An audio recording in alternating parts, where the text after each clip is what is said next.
नमस्ते दोस्तों। TYBA के SEC छठवें सेमेस्टर के पाठ्यक्रम में हिंदी भाषा का मानकीकरण और अशुद्धि शोधन को रखा गया है।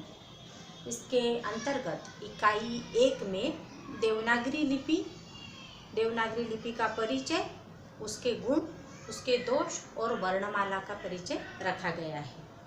तो आज हम बात करेंगे कि सबसे पहले देवनागरी लिपि की उत्पत्ति किस प्रकार से हुई, इसके बारे में।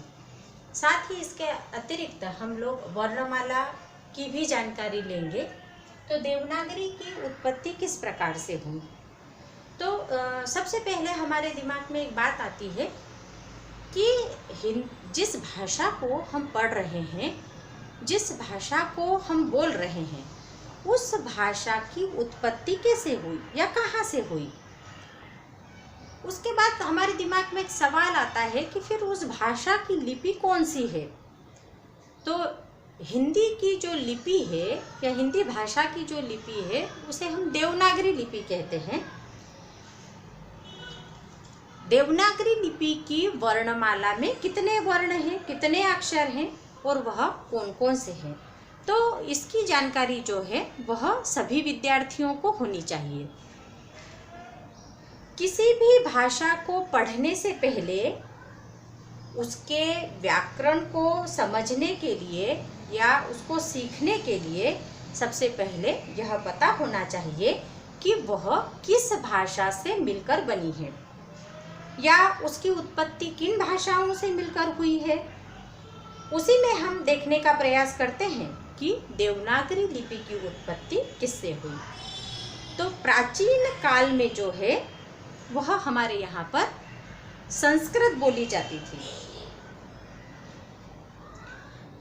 उसके बाद संस्कृत 2 भाषाओं में बढ़ गई। समय बीतने के साथ साथ भाषाओं में परिवर्तन भी होता रहता है और वर्तमान में हम जो हिंदी बोल रहे हैं, इस हिंदी में भी वर्तमान में कुछ परिवर्तन होगा निश्चित रूप से। इसी प्रकार प्राचीन संस्कृत जो है वह आगे चलकर उसमें भी कुछ परिवर्तन हुए और वह लौकिक संस्कृत और प्राकृत में बदल गई। और यहाँ पर हम यह जो देख रहे हैं कि प्राचीन संस्कृत और प्राचीन संस्कृत के 2 रूप निकलकर सामने आए, एक लौकिक संस्कृत और दूसरी प्राकृत। और इन दोनों से मिलकर एक नई भाषा निकली जिसे नाम दिया गया पाली। अब यह जो प्राकृत है, इसे पहली प्राकृत कहा जाता है और इस पाली को दूसरी प्राकृत के नाम से जाना जाता है, क्योंकि पाली भाषा जो हमारी है उसे द्वितीय प्राकृत भी कहा जाता है।